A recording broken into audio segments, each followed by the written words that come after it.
여러분, 대출 난민 지금 살려고 발버둥 친다. 어쩔 수 없이 불법 사채도 손을 댄다. 이런 얘기가 현장에서 속속 나오고 있습니다. 그만큼 정부가 대출을 다 묶었어요.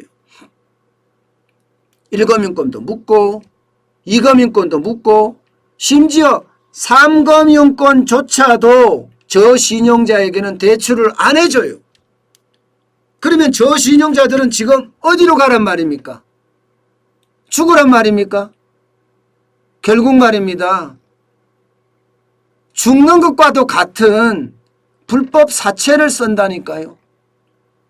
말이 불법 사채지 이거 세금, 이자 장난 아닙니다.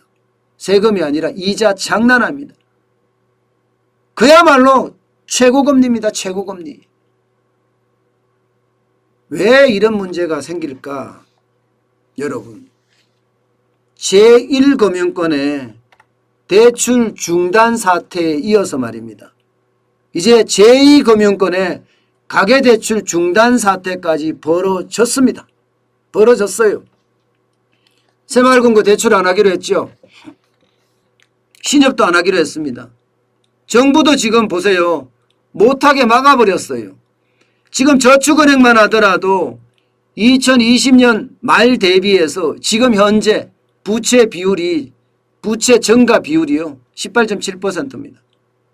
예. 정부는 지금 5 내지 6%에 1금융권, 2금융권, 3금융권 다 합쳐서 맞추려고 하잖아요.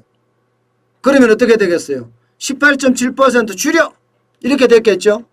줄여! 이러니까 대출하지 말란 말이잖아요. 결국 18.7%가 됐으니까 저축은행은 31조 5,804억 원의 대출이 있었는데 그게 2020년 말입니다.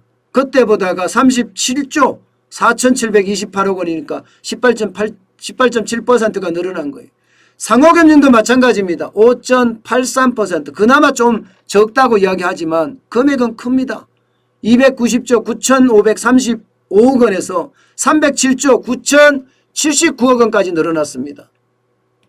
이 상호금융이라는 게 여러분들 잘 아시는 새마을금고잖아요. 농협이잖아요.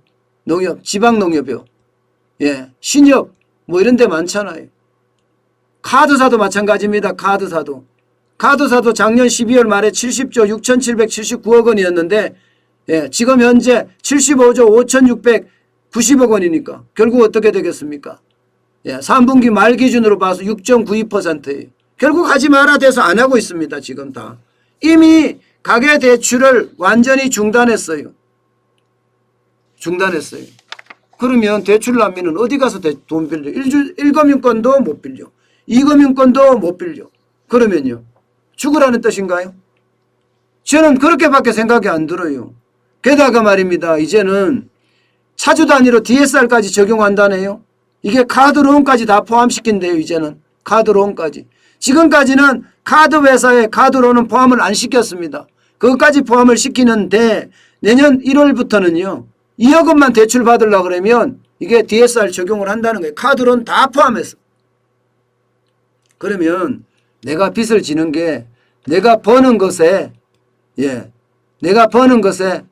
40% 가량만. 쉽게 말하면 내가 버는 40%를 가지고 원리금을 상환해야 된다. 40%보다 넘으면 더 이상 대출을 안 해준다. 이런 결론이 생기는 거거든요. 더 큰 문제는 여러분, 대부업체마저도 대출을 줄이고 있다는 거예요. 대부업체마저. 2018년까지만 하더라도 대부업체 대출 성인율은 12.6%였습니다. 그런데 2019년에 11.8%로 남아지더니 2020년에는 10.8%로 줄어들었습니다. 지금은 더 줄어들었습니다. 더 줄어들었어요. 지금은. 2021년은. 그러면 저 신용자는 지금 돈을 받을 수가 없다는 이야기예요. 적어도 말입니다. 적어도 서민금융연구원장이 이야기하는 걸 들어보면 말입니다. 10만 명 이상이 불법 사금융으로 지금 내몰리고 있다고 합니다. 불법 사금융으로. 6등급, 7등급, 8등급, 9등급, 10등급 뭐 6등급까지는 그나마 어떻게 받을 수 있다고 하지만 7등급이 되면 받기가 쉽지 않아요. 8등급, 9등급, 10등급이 되면 난리예요. 결국은 이들은 어디로 갈 수 있느냐? 이제는 불법 사채 시장으로 갈 수밖에 없는 상황입니다. 그냥 정상적인 사채 시장에 간다면 그나마 낫다 이렇게 이야기할 수 있지만 이게 불법 사채 시장으로까지 간다고 그러잖아요. 그러면 그 충격의 돈은 생활에까지 미칠 겁니다. 돈 벌어서 사채 내기 바빠요. 사채 내기. 예. 그러면 국민의 삶은 어떻게 될까요? 국민의 삶은 돈의 노예가 될 수밖에 없습니다. 그 어느 때보다 저는 진짜 충격적인 현상이 지금 현장에서 벌어지고 있다. 이런 얘기입니다. 늘 제가 여러분들에게 말씀을 드리지만 저는 지표를 가지고 설명을 하잖아요. 제가 인위적으로 만들어서 하는 것이 아니라 지표를 통해서 그 지표를 해석하고 거기에 해석한 내용이 보통 보면 최악이라는 거예요. 저는 항상 정부가 말입니다. 지표를 유심히 들여다보고요. 객관적인 지표를 가지고 이야기를 했으면 좋겠어요. 그 어느 때보다 특별하게 나은 지표만 뽑아서 한다는 건 그것은 결국 국민들에게 거짓말을 말하는 거거든요. 통계 조작이란 말이 그래서 나오는 겁니다. 그래서 그 어느 때보다 지금 서민들, 돈이 없는 사람들은 지옥에 빠져 있다. 이렇게 결론 내릴 수 있을 것 같습니다.